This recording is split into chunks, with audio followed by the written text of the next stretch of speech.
So just the other day when we were on Am I the Devil, I came across this subreddit and I've been intrigued ever since. It's called r/TrueOffMyChest, which we're going to be reading today. And I've never done it on this channel before. So I got another new subreddit to the channel. So I'm excited, 2 for 2 now. And yeah, let's just get into it because it seems like some crazy stories are on this one. And I'm excited to read these with you guys.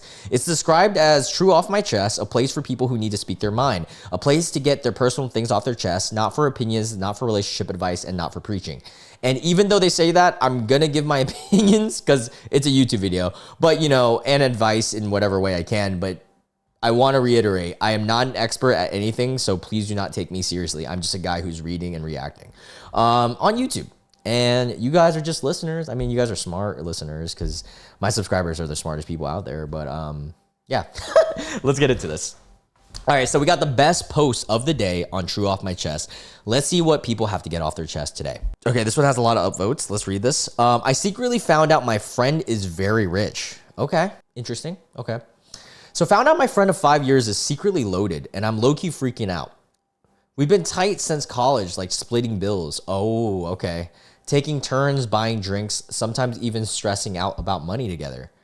Well, right off of this, I want to establish just because their family is rich or something might not mean they are, or they're just embedded with habits that are going to keep them in line. But let's read it. Let's hear them out. This weekend, I went to his place, and his neighbor casually mentioned he's probably at his lake house, ... Some light social media digging and revealed his family owns a massive company and he's basically a multimillionaire. I'm not mad. He's just been funding our friendship. Like, I'm confused why he's been pretending that he is broke. He's seen me stress out about money countless times and said nothing. Hold up. I want to establish something. And I know this might not be the take of the masses in this situation or the popular take, but his family being rich is very different than him being rich. And in my opinion, somebody who grew up rich and their family's rich, but has these habits where they're, you know, still living in a way where they're having to know the value of money, it could actually be a sign that they were raised well. I've met some people like this in my life. I have one of my best friends, actually. When I first met him, I thought he was a stoner pothead, fucking like not that rich and just like a chill dude dressed very casual like me and stuff. Then I found out his family is fucking loaded. And I was like, dude, you didn't act like that. And honestly, that made me respect him more because if you act rich, inherently, I'm not gonna like you. Not that I'm not gonna like you, but there's a unrelatability because I grew up really poor and I actually related with him even though he didn't grow up poor, which is just eye-opening to me. So I'm actually on the side of his friend in this one. I don't think just because someone's family has money means that they should just be helping you out just because you're a friend. You know what I'm saying? I mean, they can, but like it's parents' money is different than your money too. Anyways, let's continue. Sorry, I went on a tangent. I also had a few drinks in me tonight. I went out to a bar. So now I'm overthinking things. Now I'm overthinking everything. Does he think we treat him differently? Probably. Is he scared people just want him for his money? Fair. But also, we're supposed to be close friends and he's hiding a massive part of his life. Is he hiding it or has he just never told you? Because like he invited you to his house. Do I say something, pretend I don't know? Anyone else discovered that their friend was living a secret rich life? I mean, when I found out that my one like best friend or one of my best friends was rich, I didn't like act any different. I did joke about it though. I was like, dude, I would have never imagined. This is awesome though. Good for you. Like you shouldn't like treat someone differently just because of the amount of money they have. If anything, if you do that, that's going to encourage them to keep it a secret, you know? And just because someone has wealth or is popular or is famous, it could be a plethora of things. Fame, wealth, any of that stuff. They're still just human. Like you can't treat people differently because then it just makes it an unhuman experience. No one wants that. All right, let's read the comments though. Is he rich or is his parents rich? Yeah, there's a huge difference between that. And if that's the case, it's actually a good thing because that means his parents taught him well. It doesn't look like OP responded to that one. Just because his family has loads of money doesn't mean that he does. I have a friend from an ultra wealthy family. He says that the last thing he'd ever do is ask for support from them. Oh, from the devil, aka his mom. Yeah, and like that's how it is. Some people just want to be independent, and like I actually respect that. All right, let's read some. Oh, this one has a lot of likes. All right. Should I say trigger warning? Probably not. I think we're okay. All right, I think we're good. All right, so the title of this one says, my 15-year-old just came home because of a situation felt icky. As the title said, my 15-year-old daughter was supposed to go to dinner with some friends and sleep over at her girlfriend's home over at the next town. Suddenly, she called and said that she said something doesn't feel right and she's coming home. She doesn't know why or where the feeling came from. Let's say it was a sixth sense.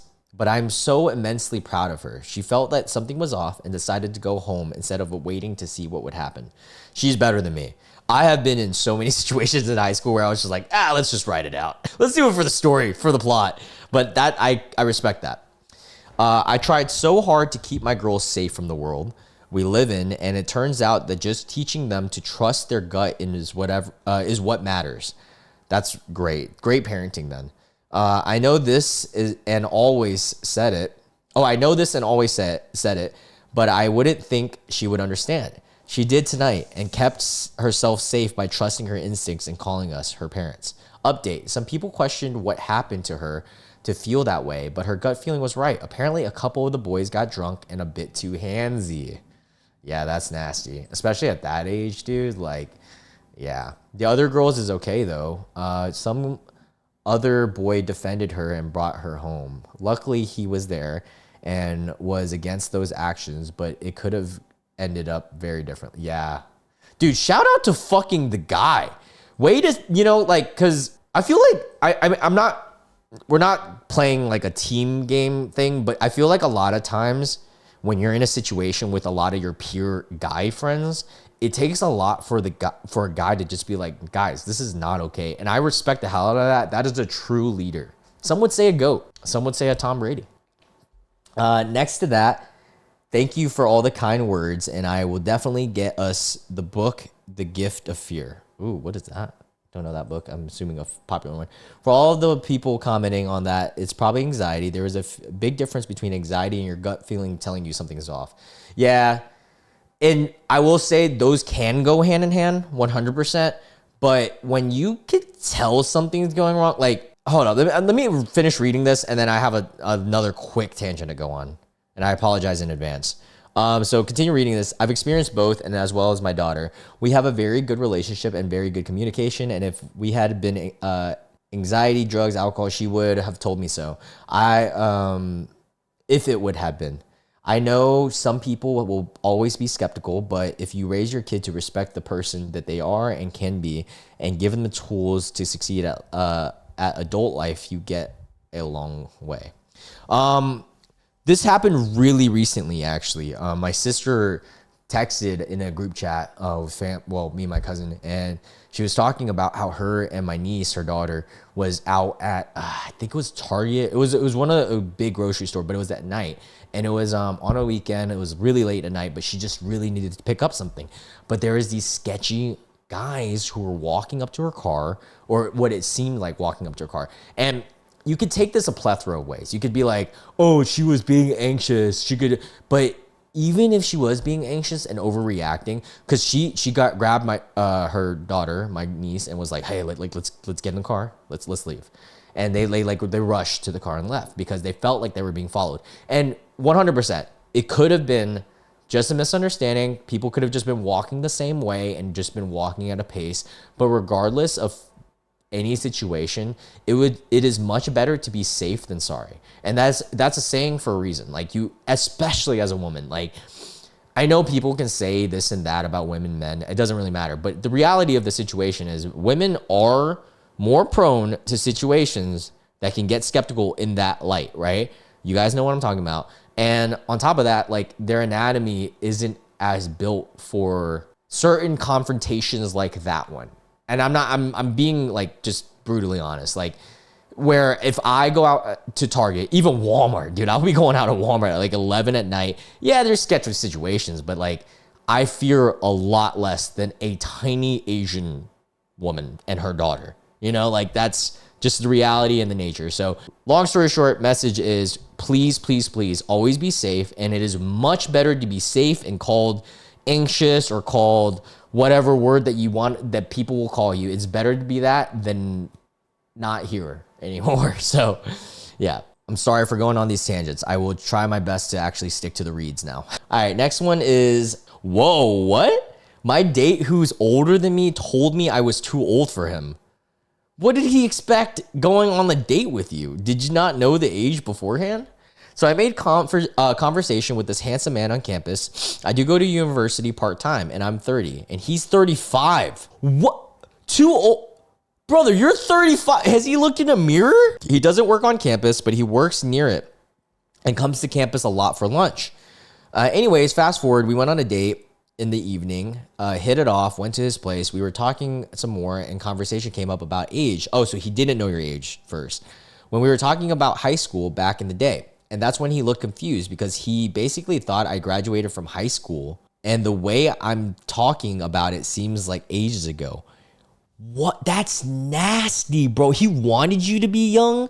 Like he wanted you to be like 18 to 22. It sounds like that's, brother, you're 35. What? He on that all right situation right now. And the way it's like ages ago, bro, she went to school. You were in high school before her. Anyways, he kind of freaked out when I said that I'm 30. That's also like, you should take that as a huge compliment. The fact that he thought you were young 20s, even though you're 30, like that just means you've been aging super well. And this is proof that 30-year-olds can be hot, guys. For all the people who think they expire, aka nice guys and incel tears, okay? I was like, how old do you think I was? And he honestly thought I was in my 20s because I go to college. And he joked that and said that I catfished him. I would have left. Bro, I would have been like, all right, well, maybe I did. Bye. I do go to university. I started late because I couldn't afford it. He apologized and told me that he only goes on dates with girls who are younger than him. And I am too old for him. Brother, does he not know basic math? She's 5 years younger than you. What in the fucking world? Like, what? Like, what? You're 35. You're older than me. He said that it's different because women date up in age. That's what she's doing. While men date younger in age. And he would feel like he's going out with his mom. Bro, what is going on? That doesn't make any sense. Your mom would be like 50. Did she just compare you to a 50-year-old? What, 60, arguably. So I said, if I was 34, you date me? He had a denial in his voice, and he said, honestly, about his preferences after that. So basically, his age preference is 18 to 28? Well, why not 29? Is it pushing it too close to 30? That is what is so goofy. Okay, I want to say two things, but I'm going to wait until I finish. I'm going to finish this. He also admitted most of the girls he's seeing were 18 to 20-year-olds. That's nasty, bro. I mean, it's legal, but it's not, it's a little nasty, in my opinion, even though I'm not supposed to give it. And the way he said, it sounded like he was bragging. I felt so insulted and bothered by this, not really because I wanted him, because of the ageism. This is why I dreaded every birthday. You shouldn't dread your birthday. I have noticed I get treated differently as I get older and not in a good way. When people hear a woman is 30 plus, they look at us like we're ancient. That is something that happens, dude. Like, and like in the terms of the feeling, when my cousin turned 30, she had like a little like moment where she was like, fuck. But you know, thank God, like her current, sorry that the news just pulled up, that her current boyfriend like is the same age and like doesn't care about that at all. He told me not to take it personally and his preferences is mostly due to biological reasons. What do you mean? Because he wants a lot of children? I took it personally. Dude, literally I'm Googling it right now and it says the optimal time is your 20s, but you could still have kids in your 30s. Yeah, someone just said they had their first kid at 31. Like, it's not... These guys act like, no, it's over, you're done, you're expired. Like, dude, what is going on? Okay, now that we're done reading, I have to say, anyone who has a very specific age preference, like a specific one, in my opinion, is a goofball.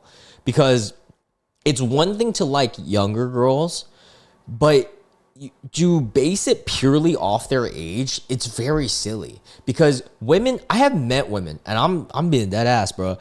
I've met women that are 18 to 21 that literally look like 40. And I've met women that are like 35 and look like they're fucking 21, bro. So like, to me, the looks and personality, I will admit, looks is a big deal and personality matters a lot. Has nothing to do with their age. Arguably, I would not want them to be 18 to 20 because they don't even know what the real world really is. Not saying that if you're 18 to 20, you don't, but most of the time you're in college, you're still figuring shit out, you know? So that's crazy to me. So he's eating lunch at a college preying on younger women. Literally, dude, he on this fucking creepy P. Diddy shit, bruh. Got that baby oil out. That's crazy. Oh, I can't read this. Ooh. NSFW one, I'm going to say for the Patreon. My husband wants to see my... Okay, all right. Well, I'm not going to say that, but that's going to be interesting on Patreon. Speaking of, if you guys are interested in Patreon content, I do daily videos every single day. It's 5 to 20 minutes, extra content, uncensored on the Patreon. First link in the description box. Just a shameless plug if you guys are interested. If not, totally fine. It's like $7.50 for membership, something like that. But yeah, all right, back to the video. What? Another cake smashing ending in divorce. I think this is the fourth one of all the weddings I've ever attended to. My mom's childhood best friend's daughter, who's in her late 30s, got married last summer. They made it 10 or 11 months. My wife and I were invited. The wedding was fine. Cake time, groom has a fork full, goes to feed it to a bride, but drags his hand upwards to spear the cake on, I guess, her cheek. The fork tines ended up cutting her upper lip a little, and there was this weird 5 minutes where they were holding a fancy table napkin against her face to stop the bleeding. I still remember the way my wife gave me with a shocked, what the F was he thinking? Both of them looked awkwardly and uncomfortably in the right after moments. Guys, unless your fiance explicitly tells you to do it for photos or for the memory or whatever, don't do it. Sometimes both. Someone told me the divorce rate is higher when people smash cakes in each other's face. Seems like a bit of truth in this. Yeah, I never understood that. Like, it can be cute, definitely, like on a birthday or something, especially if you're a kid. But like, I don't know, for weddings, like I've never gotten married, so I can't really like say it verbatim, but I don't really see anything special about that. If anything, like I'm trying to pop bottles and pop booty, bro. Like I'm out there fucking, I'll be twerking on her, like that's my future wife. Like that's what I'm trying to do, not fucking smash her face into cake. Like that's an aggressive ass thing to do, bro. What the hell? Like that is a pretty wild thing to be doing. All right. Ooh, I found an interesting one. This one's kind of long, so this will be the last one of today's video, unless you're a Patreon member, of course. It says, the Japan you see online is not what I lived. Very interested because I am planning on going to Japan soon. Or not soon, but like within a year or two. It's been a week since I got back from Japan. I spent a month there. This could be just this person's take, though, because I've had a lot of friends who spent a month in Japan, and they said it's like magical. Still sitting with the whole thing. Visually stunning. Clean streets, serene temples, and kind of aesthetic that burns into your itself into your brain. But something else came back with me too. It's not the kind of thing you want to post on Instagram. Before the trip, I didn't just pack bags. I packed prep. I read blogs, watched hours of travel blogs, practiced Japanese phrases on repeat. I learned what not to do, not to wear, when to bow, how to say thank you with the correct level of humility, and many other etiquettes. Okay, so they were like really experienced. I read stories online about Japan's issues with racism from BIPOC travelers. What is BIPOC? Oh, Black, Indigenous, and People of Color. Would I be people of color? Technically, I would be people of color, right? All right, anyways. And experiences were mixed. Overall, most of what I found on Japan painted Japan as a near utopia where people are endlessly kind, strangers go out of their way to help you, and the technology feels like something from the future. So I cautiously hoped for the best. I will say what sounds like this, with an exception of like the utopia and the future stuff, is Vietnam. People in Vietnam are, most parts, not all, but most parts are very kind. Apparently, that was a little too optimistic. First red flag, small town in Nagano. I got seated at a round table with some locals. A minute later, they asked me to move away. Awkward, but fine. There were 3 white tourists that came in. Suddenly, the server were all smiles, walking. Oh, is OP like black or something? Let's see. Suddenly, the server were all smiles, walking them through the menu like it was a Michelin tasting. My food plucked on the table like a passive-aggressive post-it. No words, no eye contact, just the sound of a plate meeting wood. Man, that makes me pissed because I don't know if this is actually like true for everyone in this experience, but I hate when like you go to a country and it's happened to me. So like I kind of understand this feeling. It was in France for me, or specifically Paris. I felt racism in Paris, like genuine racism in specific areas. Like they literally kind of looked down on my. Oh, actually, there was another 3 Michelin star restaurant that I went to in London that I felt this way too. I just felt out of place. I was just like, God, if you guys fucking hate us, just say it, bro. I will leave.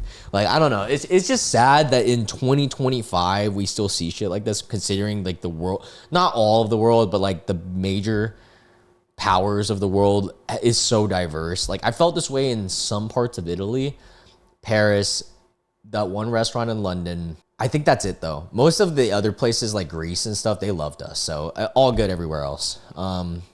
Italy overall was good. It was just one spot. But damn, so I can relate to this.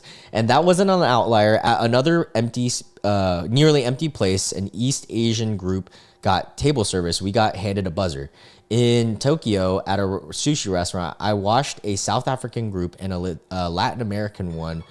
Oops, sorry, my alarm went off for some reason. Oh, I gotta take my medicine. I forgot I have to take medicine tonight. Sorry if you guys got triggered by that alarm. So they saw a South African group and a Latin American one both get told takeout only. Reservations wasn't the problem as walk-ins after them were seated immediately. Huh. And there was Osaka. We lined up outside an okonomiyaki spot. I guess that's the type of food. Staff made eye contact, scanned our faces, and suddenly announced the line was closed. No signs, 2 hours before the stated closing time. As we were walking down the stairs, other groups strolled right in. Not a word said. Even asking for directions in general was hit or miss. Damn. Guys, chat, if you guys have been to Japan, can you like validate this? And if you're of color, of course. Because like I'm curious if this is a color thing, just a bad coincidence, or like could it be a tattoo thing too? Because like I know Japan doesn't fuck with tattoos, and that's what I'm scared about. Because like I have obviously tatted to the brim. Anyways, continuing. Even asking for directions was genuinely a hit or miss. Some people would look through me. Others would walked off mid-sentence. At Namba Station, the info desk was closed. So I asked the ticket agent where to exchange my rail pass. He laughed, literally, and said, "So you know this isn't the right place. Then why are you here?" Very helpful energy. When I asked again, he gave me the wrong location, said it was downstairs. Turns out it was a 10-minute walk away in a different building altogether. In Tokyo, I saw a server cheerfully point to where the tea dispenser was to a Japanese couple. He never mentioned it to us when we overheard it. Spoke English too, so it wasn't that. After the meal, I said, Gochio Samaya. Wait, Gochi So Sama. Gochio So Sama. Dishita? I definitely butchered that. I don't know any Japanese guys. He smirked and looked away. It was almost impressive. The pattern was clear by then. Locals walked in with warm greetings. Iridashime, or I don't know what the fuck. With all the energy of the welcome home. Us, a faint nod if we were lucky. Leaving was just as awkward. Staff rarely acknowledged us. So we turned back, smile, and say, Arigato gozaimasu. I can't say any of these.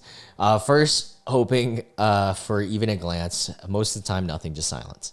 Damn, that sucks. At one udon spot, after we visited our meals, we took turns using the restroom. The staff stared at us the entire time, not curious, but a sharp stare, which leaves you uncomfortable. The place wasn't even busy. You just think that we were shoplifting oxygen. If you're dark skin or black, okay, so I'm assuming OP is. These things build up fast. None of it is loud. No one yells, no one confronts you, but they don't have to. The exclusion is quiet, calculated, and cold. I could see this, dude. Some Asians can be very racist. I can see it. I will say, In South Vietnam, especially in the countryside, if you're black, they fucking love you. Maybe not all places, but in my experience, we brought my black friend, like he's light skinned, but we brought him out there, and dude, everyone thought he was so cool because he was like, they'd never seen a black guy. And they had never, well, yeah, actually, they've never seen a black dude in the countryside. And they'd like never seen his hair. They like the kids were wanting to touch his hair. Everyone wanted to take pictures with him. They thought he was like a fucking athlete or something. It was crazy. They treated him like literally royalty. Anyways, the racism is passive, but it's there. You can see it in subtle ways. Your presence is either ignored or avoided.